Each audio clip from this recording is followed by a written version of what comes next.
Lalo pang bumagal ang pagtaas po ng presyo ng mga produkto at serbisyo. Ayon sa Philippine Statistics Authority, 2.8% ang inflation rate nitong Enero. Mas mababa po yan kumpara sa 3.9% na naitala noong Disyembre. Yan na ang ika-4 na sunod na buwan na bumagal ang inflation at pinakamabagal din mula noong October 2020. Pangunahing dahilan niyan, sabi ng Philippine Statistics Authority, ang pagbagal ng pagmahal ng pagkain at non-alcoholic beverages. Nakadagdag din ang pagbagal ng pagtaas ng presyo ng pabahay, tubig, kuryente, gas at ilang produktong petrolyo. Ayon sa National Economic and Development Authority, patuloy nilang babantayan ang supply at presyo ng pagkain, lalo na't inaasang makakaapekto riyan ang El Nino sa mga susunod na buwan. Sabi ng Bangko Sentral ng Pilipinas, mananatiling mahigpit ang monetary policy o mataas ang interest rate ng bansa hanggang matiyak nila na tuloy-tuloy na ang pagbagal ng inflation.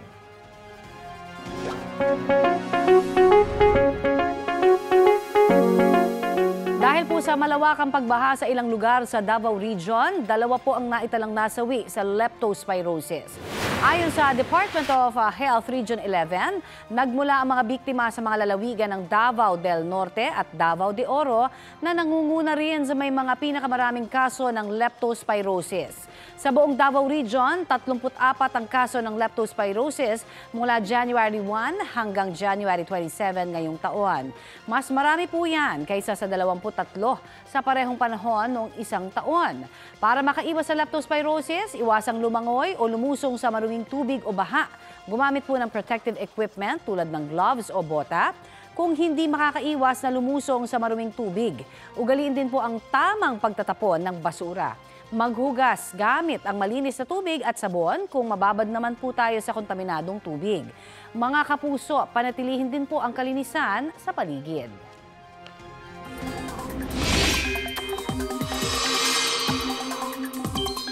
Nalubog sa bahang ilang bahagi ng Butuan City at Agusan del Sur. Bubong na lang ng mga bahay ang halos natitirang tanaw sa tubig. Ang ilang motorsiklo na naisalba ng mga may-ari, isinakay na sa kawayang ginawang balsa. Bukod sa Butuan, apektado rin ang mga bayan ng Rosario, Talacogon, Esperanza, Trento at Loreto. Libo-libo pang residente ang inilikas. Patuloy ang assessment ng Office of Civil Defense sa tinamong pinsala, hindi lang sa Butuan at Agusan del Sur, kundi maging sa Davao Region. Nito mga nakalipas na araw nang makaranas ng walang tigil na ulan ang mga nasabing lugar dahil sa trough o extension ng isang low-pressure area.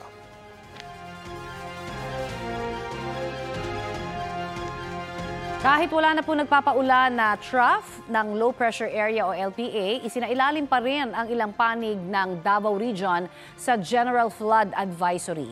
Ayon sa Pag-asa, apektado po ang Davao Oriental, Davao de Oro at Davao Occidental. Pinaalerto ang mga residente riyan sa banta ng baha sa gitna ng ulan o thunderstorm ngayong pong araw.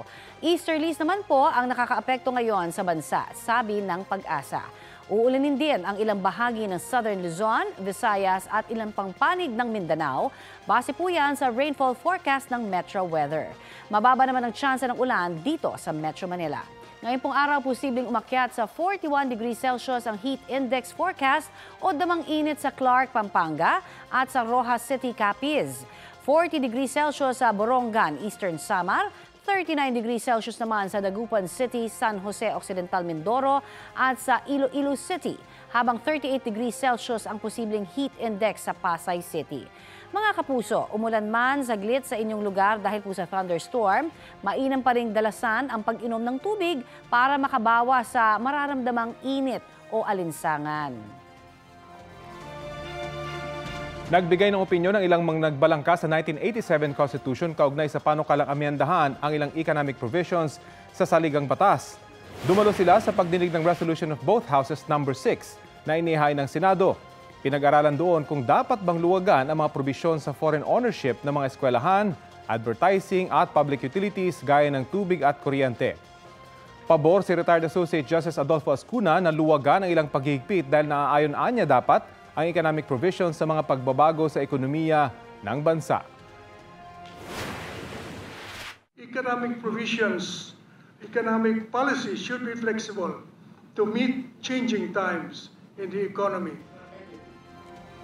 Meron din mga hindi pabor. Nagbabala si retired Chief Justice Hilario Davide Jr. na malaking problema ang posibleng idulot ng charter change o CHATCHA. Ayon naman kay Attorney Christian Monsod, hindi binanggit ang CHATCHA sa mga paraan para maabot ng gobyerno ang mga dati nilang target para sa ekonomiya. There is absolutely no mention, as already mentioned, of any charter change in the Philippine Development Fund 2023 to 2028 to attain its goals and programs. Amendments to or revision of the Constitution at this time would be a lethal experiment, a fatal leap, a plunge to death, a leap to hell. Samantala, umaalma po ang film director na si Jade Castro at tatlo niyang kasamahan na idinidiin sa kaso ng panunulog sa isang modern jeepney sa Quezon. Kiit nila, inosente sila. Balitang hatid ni Chino Gaston. Di na mapapakinabangan pa ang modern jeepney ito na ayon sa driver at mga pasahero ay sinilaban ng 4 na nakabonet gamit ang isang gasera. Nangyaring insidente sa Barangay Dahican, Katanawan, Quezon noong January 31. Pagkalipas ng ilang araw, inaresto sa isang resort, bayan ng Mulanay. Para sa krimeng yan, ang film director na si Jade Castro at mga kasamang sina Ernesto Orsinem, Noel Mariano at Dominic Valerio Ramos. Pero pumalag ang grupo dahil inosente sila at nagbabakasyon lang daw doon sa resort. Wala rin daw warrant ang pag-aresto sa kanila.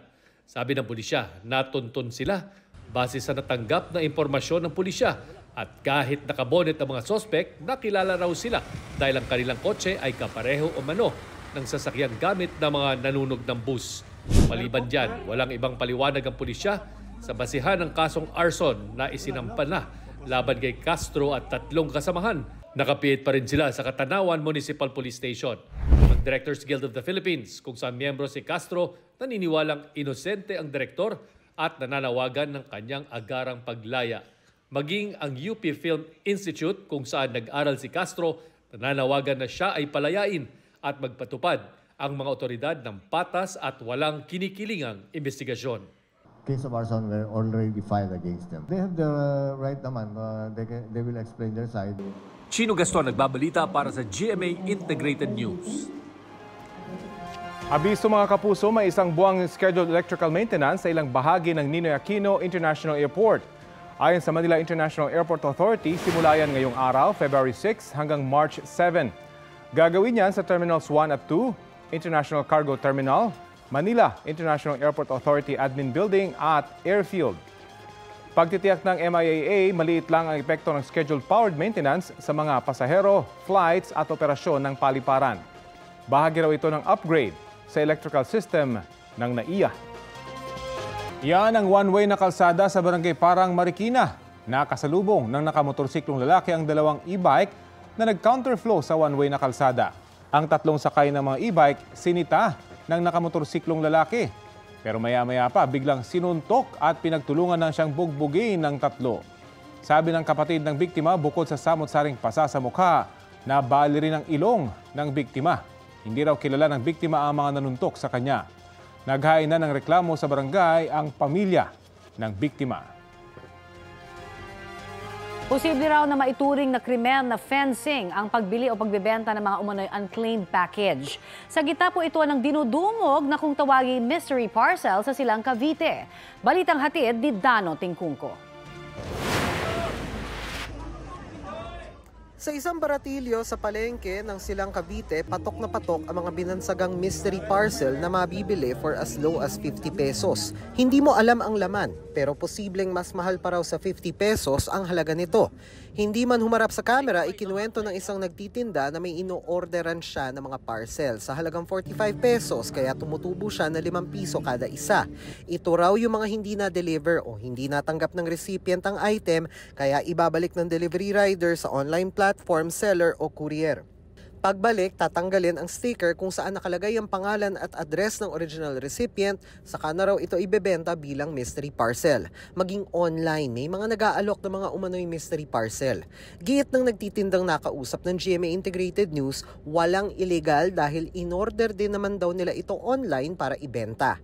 Pero kung Department of Trade and Industry ang tatanungin, kung walang pahintulot mula sa original na nag-order, maituturing na fencing o pagbili o pagbenta ng nakaw ang ginawa sa unclaimed packages. Unless the owner says na inabandonan niya na yung parcel niya, siya pa rin ang may-ari ng item na yon. So kung sino man yung nagtanggal ng waybill at binenta yung item na yon, that can be charged as nakaw na item. Binabantayan daw ng DTI ang mga nagbebenta ng umano'y mystery parcel. Meron kaming online monitoring unit. Yan ay pwedeng ipa-take down ng DTI or ipa-show cause or bigyan ng notice of violation. Dano Tingkungko, nagbabalita para sa GMA Integrated News. Ito na ang mabibilis na balita. 34 na tao ang sugatan matapos maaksidente ang sinasakyan nilang jeep sa Bontoc Mountain Province. Ayon sa isa sa mga pasahero, bumilis ang jeep sa pababang bahagi ng kalsada kaya hindi na nagawang makapagpreno ng tsuper. Dahil dyan, ibinangga na lang niya ang jeep sa gilid ng kalsada para hindi mahulog sa bangin. Agad namang rumisponde ang mga rescuer matapos makatanggap ng report. 11 sa mga biktima ang dinala sa ospital. Pinauwi naman agad ang 23 iba pa matapos malapatan ng first aid. Wala pang pahayag ang driver na kabilang sa mga sugatan. Patay naman ang isang tricycle driver matapos siyang barilin habang namamasada sa Pandi, Bulacan. Ayon sa ulat, tinatahak ng biktima ang kalsada nang biglang paputukan ng 2 beses ng hindi nakilalang gunman. Agad nakatakas ang salarin. Inaalam pa ang posibleng motibo sa krimen.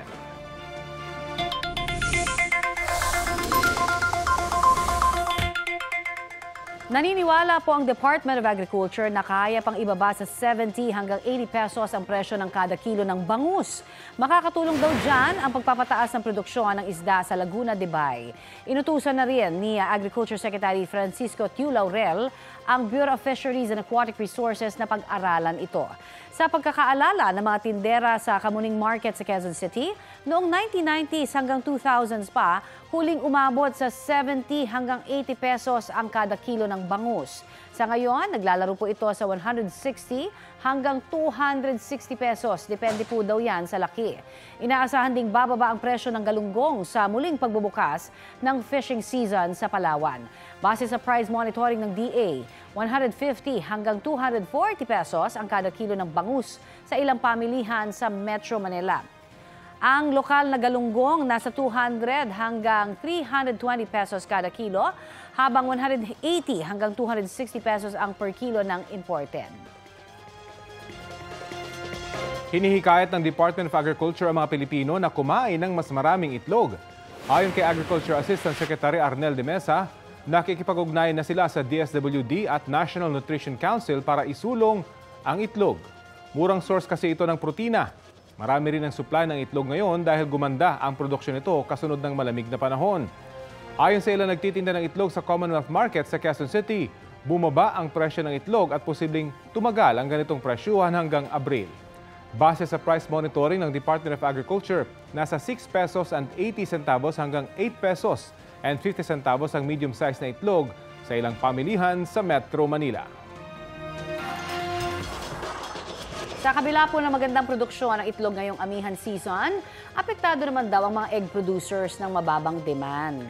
Ang isinusulong nga ng Department of Agriculture ay kumain daw ng mas maraming itlog. Para pag-usapan yan, nakasalang sa Balitang Hali si Philippine Egg Board Association President Francis Oyehara. Magandang umaga at welcome po sa Balitang Hali. Magandang umaga po, Sir Rafi and Miss Connie at sa lahat po ng nanonood at nakikinig ng Balitang Hali. Magandang umaga po sa inyo, Sir Francis. Sa ngayon ho ba ay masasabi ninyong may oversupply talaga tayo ng itlog sa bansa? Ngayon po masasabi po natin na sobra po ang supply ng ating itlog kumpara po sa current demand. Alright, pero yung sinasabi parang hindi daw nababalanse, no? Yung hinaing ng mga, syempre, nagpo-produce naman po ng itlog dahil lugi naman daw sila. Ano ho ba ang ating nagiging patakaran pagdating ho dito? kung matatandaan po natin, nung mga huling 3 buwan last year, ito po October, November, December, meron po tayong kakulangan sa supply po ng itlog dahil po sa pagtaas po ng demand towards the Christmas season o the holiday season. So ang nangyari po, hinabol po ng ating industriya yung tingin nating kakulangan sa produksyon during that time. Ang problema naman, pagkatapos ng holiday season ngayong January towards ngayong February, malaki po yung ibinaba ng demand sa ating itlog at naiwan pong mataas ang produksyon ng ating itlog sa mga farmers. Kaya po ito ang naging resulta ng pagbaba po ng presyo sa mga farm gate prices. Okay, pero ilang porsyento ho ba yung itinaas ng egg production natin ngayon sa bansa kumpara po nung last quarter ng nakaraang taon, sir? Kumpara po last quarter, parehas lang po ang produksyon. So kung sabihin na natin 100% ang produksyon during December, ngayon po ay yung pagpasok ng January, ganun pa rin. So ang nag-adjust po is yung bumaba po yung current demand. Ngayon po as part of ang tawag po natin dito is yung natural correction.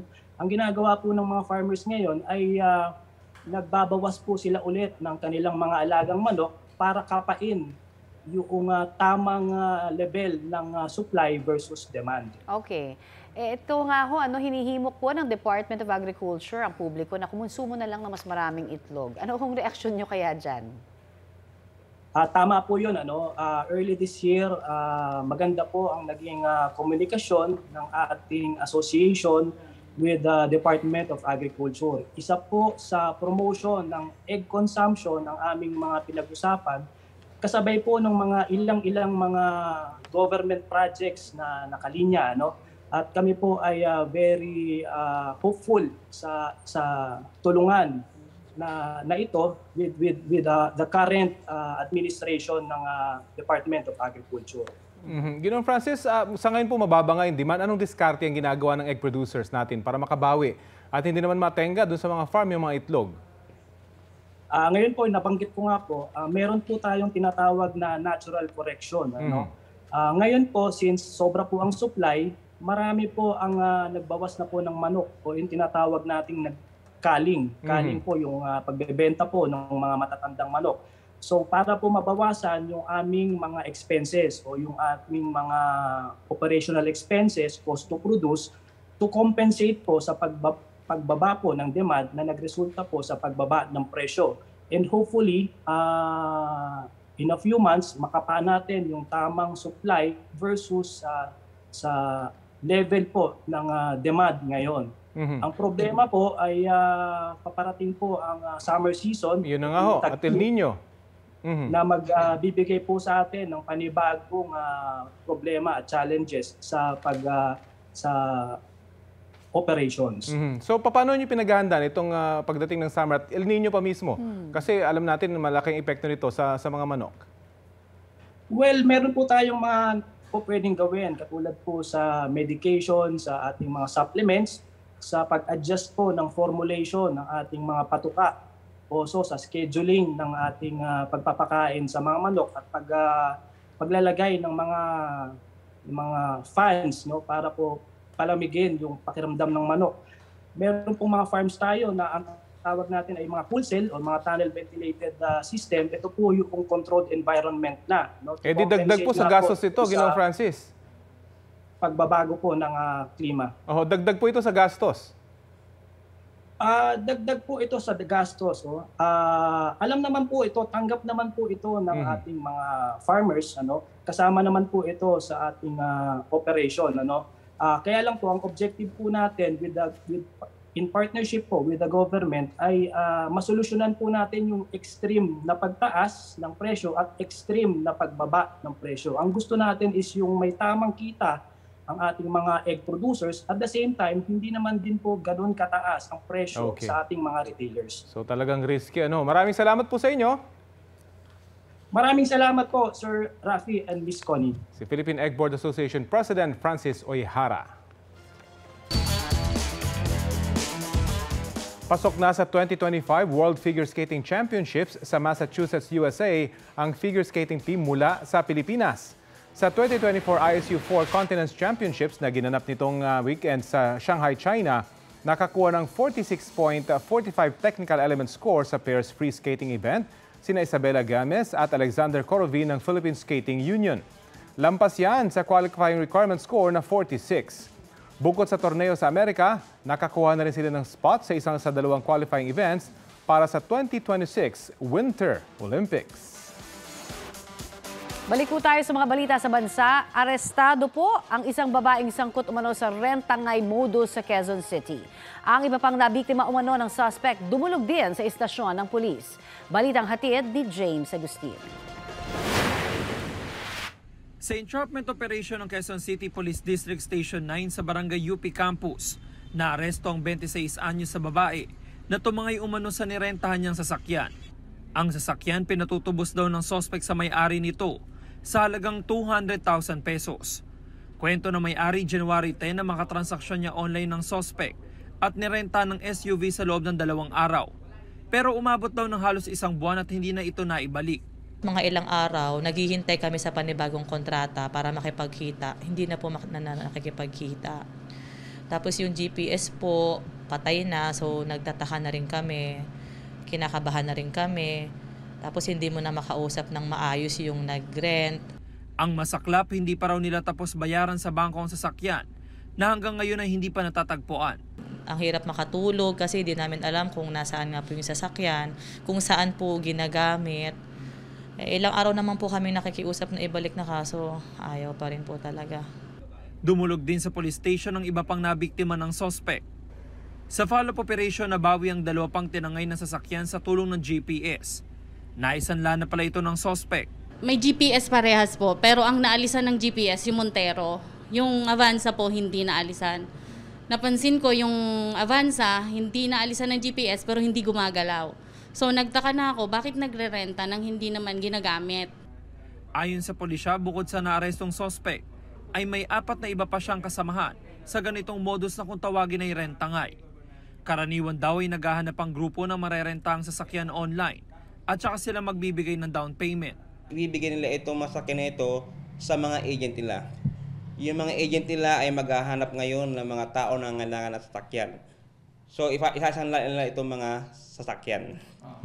So pag naisanla yung sasakyan, magkakaroon ng komisyon yung agent. Yung talon naman na tinatawag naman natin as yung ito naman yung pagka nirentahan, yung sasakyan. Tapos ibebenta nila yung sasakyan gamit ang mga peking dokumento.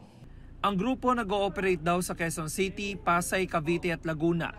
Nasampahan ng naarestong suspect ng reklamong robbery extortion. Nadamay lang po ako, sir. Kung ano man po yung naging transaction ko, na ibalik ko na ho ng maayos. Bakit umabot ng 1 buwan? Hindi ho ako yung nagtransaksyon nung umabot ho yung 1 buwan. Patuloy na hinahanap ang iba pa niyang kasabwat. Nananawagan naman ng pulisya sa iba pang posibleng nabiktima ng grupo na makipag-ugnayan sa kanila. James Agustin, nagbabalita para sa GMA Integrated News.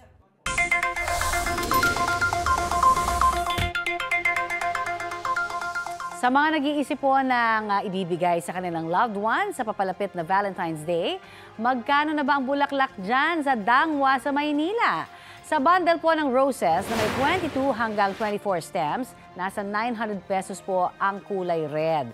May fuchsia, pink roses din na 700 pesos, habang ang light pink at white roses naman ay nasa 300 pesos per bundle. Available din po ang sunflower na 200 pesos kada 10 stems. At Malaysian mums na 150 pesos naman ang isang dosenang bundle. Meron ding bulaklak na lilies tulad po ng Stargazer at Casablanca na nasa 150 pesos ang per stem. Mabibili rin po sa Dangwa ang Gerbera at Carnation na 180 pesos naman ang kada tumpok. Kung hanap mo ay imported variety ng bulaklak, may China roses sa halagang 1,200 pesos at paper roses na nasa 700 pesos. Parehong 20 stems na po na yan, mga yan. May Ecuadorian roses din na 3,500 pesos ang 25 stems, habang ang tulips ay 90 pesos per stem. Mabenta rin ang filler flowers tulad po ng eucalyptus, Chisophilia at goldenrod. May ready-made din po na bouquet sa halagang 500 hanggang 1,500 pesos. Depende po yan sa garbo ng arrangement. Ayon sa ilang nagtitinda doon, regular price daw ang mga yan at inaasahang tataas pa ang presyo habang syempre, alam na po natin, papalapit ang Valentine's. Arestado ang isang miyembro ng criminal group na sangkot umano sa bentahan ng iligal na droga at mga armas. Balitang hatid ni Marisol Abduraman. Droga na halos 1 milyong piso ang halaga at baril. Ilan lang yan sa mga nasabat ng Quezon City Police District Station 6 sa kanilang target na si Zorin Almazan. Arestado rin ang kasamahan niyang si Herbert Bignay. Ang baril na nakuha sa suspect naka-issue pa raw sa PNP. Sinubmit natin sa forensic group para mabalistic examination at malaman natin kung kanino naka-issue. Ayon sa QCPD, si Almazan ay miyembro ng notorious na Fajardo Criminal Group na sangkot sa iba't ibang krimen. Meron din silang, I think, 4 na warrants of arrest na na-issue ng iba't ibang korte. Gun for hire din daw ang grupo ni Almazan at sangkot din sa pagbebenta ng loose firearms. Sila na rin yung tinatap ng mga drug syndicates para patayin yung mga downline, small-time pushers na hindi nakakarimit ng pinagbentahan ng drugs, kulang, at yung mga itinatakbo yung mga pagbentahan. Opo, namin ko po yung sa drugs tsaka po yung sa baril na nahuli po sa akin. Aminado po ako doon na nakakuha po talaga po ako. Maging pagpatay sa mga tauhan umano ng mga sindikato ng droga. Utos lang po sa mga, halimbawa po, mga sumabit lang ho na sa drugs. Nagbebenta rin kayo ng mga loose firearm? Sa ano lang po ako, 2 beses lang po ako nakapagbenta. Alam mo na drugs yun? Opo, ma'am. Bakit ko sumugal? Ma'am, sa hirap din po ng buhay, wala rin po pagkukunan Tukoy na raw ng QCPD ang mga kasama ni Almazan. Sila ngayon ang subject ng follow-up operation. Marisol Abduraman, nagbabalita para sa GMA Integrated News. Hindi lang ramdam, kundi rinig din ng pagmamahal ng isang groom para sa kanyang bride sa kasal nila sa Lipa, Batangas. Miguel Antonio, bukal ba sa inglobang yung pagparito pang makaisang dibdib si Ala Lidjesa na yung pakamamahalin at paglilingkuran habang buhay? Opo, Father.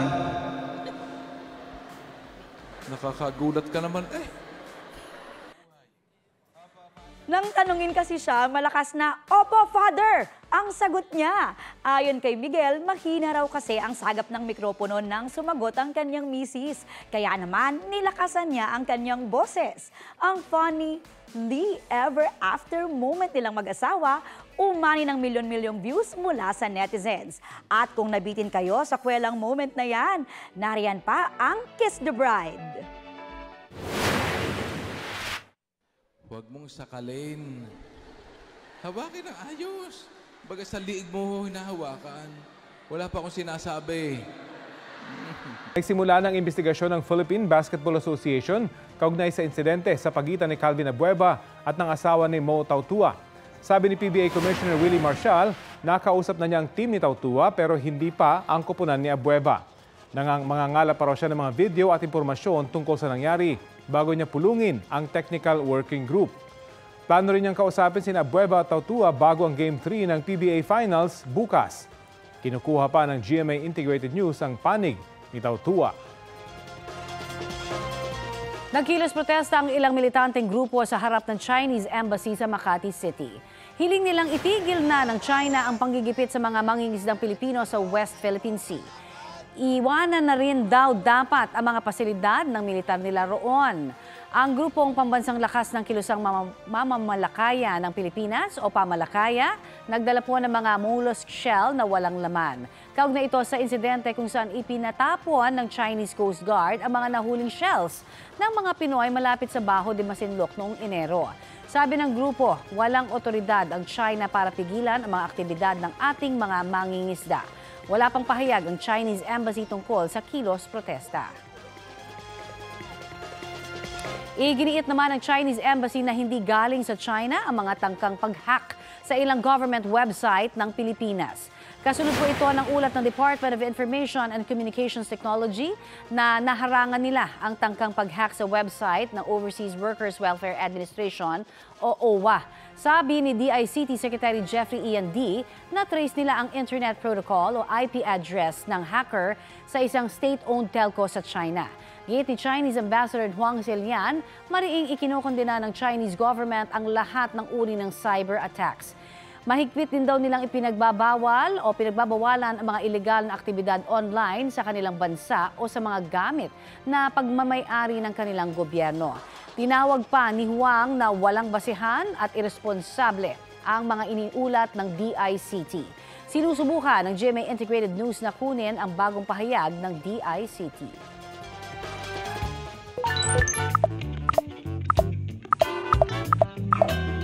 Samantala, for today's video, bida muli ang mga Pinoy. Oo nga, sabi kasi sa isang pag-aaral, nangunguna tayo sa panonood ng online videos. Balitang hatid ni Nico Wahe.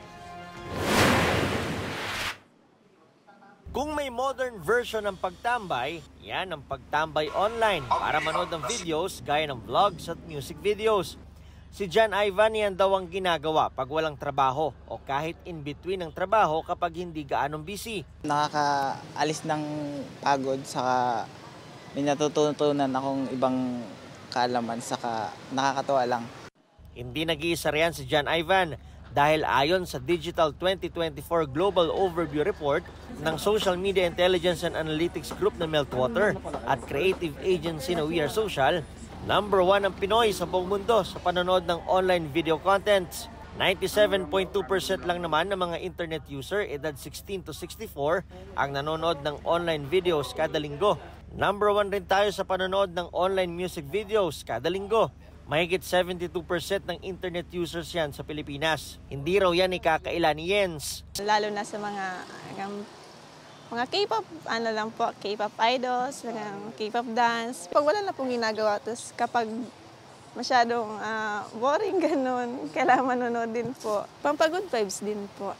Influencer fan era na rin ang maraming Pilipino dahil numero 1 nanonood sa mga vlog nila kada linggo.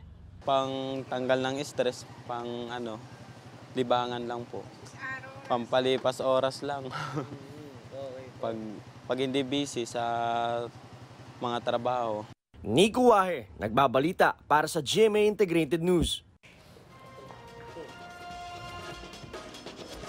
Number 1 nga tayo sa panonood ng videos online. Yes, at Rafi, ano bang madalas mong pinapanood online? Ako sports. Sports? Saka politics. Di ba? Oo. Pwede naman, pwede naman. Ang sabi naman kaya ng ating mga kapuso online. Eto nga, si Caitlin De Jesus, music videos daw ang hilig niyang panoorin bilang stress reliever. Mukbang and cooking videos naman ang madalas pinapanood ni Aileen Velasco. Ay, pareho kami. Cooking videos, di ba? Si Reginald Taberao, K-drama at good vibes video naman ang pinapanood online. Ang sabi naman ni James Lagutin, cartoons, gaming at codings ang kanyang hilig panoorin. Vlogs naman ang hilig panoorin ni Sonia Bagyon.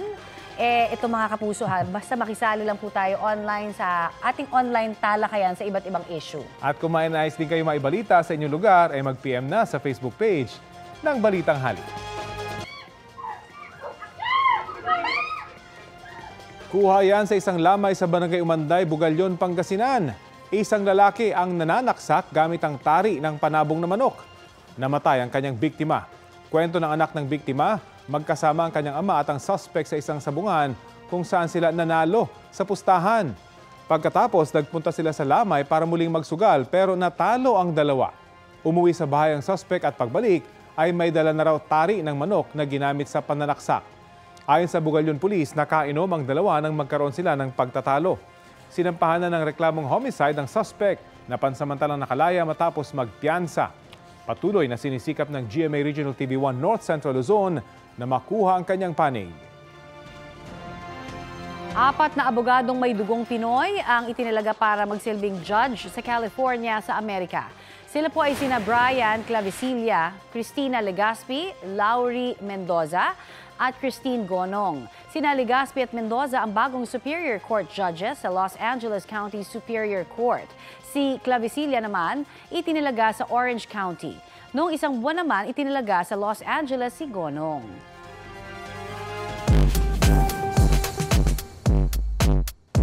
Sa mga gusto pong maging kapusurya, narito po ang job vacancy sa GMA Network.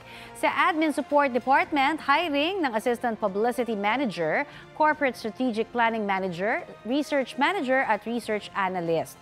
Pwede rin pong mag-apply bilang Junior Accountant, Music Data Encoder, Laundry Clerk at maraming iba pa. Sa Technical Department naman, may mga bukas na posisyon ng TV Transmitter Technician sa Batanes, Cabanatuan, Nueva Ecija, Coron, Palawan at Malolos, Bulacan.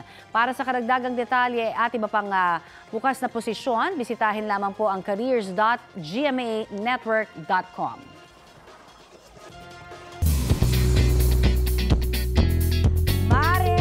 Mare, ito na ang latest! Matapos magpaiyak sa pelikulang Firefly, may bagong aabangan kay MMFF Best Child Performer Yuan Micael. Mapapanood kasi ang Sparkle Child Star sa pinakabagong serye sa GMA Afternoon Prime na Forever Young. Sa story conference kahapon, present ng iba pang bibida sa serye tulad ni Alfred Vargas, Nadine Samonte, Yula Valdez, Michael De Mesa, Rafael Rosel, Sparkle Stars Althea Ablan, Bryce Eusebio at Princess Aliyah. Gagampanan ni Yuan ang karakter ni Rambo na mas matanda kumpara sa kanyang edad. Magiging magulang naman niya sa serye sina Alfred at Nadine. Bukod sa bagong project, ikinatuwa rin ni Yuan ang pagkapanalong muli ng pinagbidahan niyang pelikulang Firefly sa Manila International Film Festival sa Los Angeles, California. Sobrang saya po kasi kahit saan kami lagi nananalo. Nagulat po ako kasi akala ko mag-iiba. Kaya nashock talaga ako.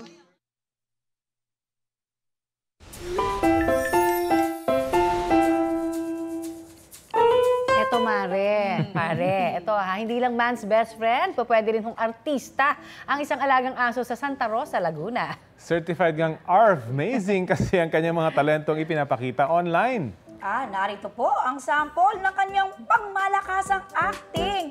Papasakay ha, Direk? Lagi na lang ikaw naglalayas. Lagi na lang ikaw umalis. Tiyo, bakit? Kulang bang pag-aalaga ni Papa? Kulang bang pag-aalaga ni Papa? Ha? Kulang ba? Nako, isa yan sa mga performance ng 3-year-old Aspin na si Theo na talentadog. Kwento po ng fur daddy niya na si Romeo, si Theo ang pinakamadaldal niyang alaga. Aliw rin kabonding si Theo dahil G rin siya sa jamming na matching tahol-tahol na may tono Hindi na nakakapagtaka na nahuli ni Theo ang kilitin ng netizens online. Deserve na bigyan ng OW Award. Minsan acting showdown tayo Theo Galing.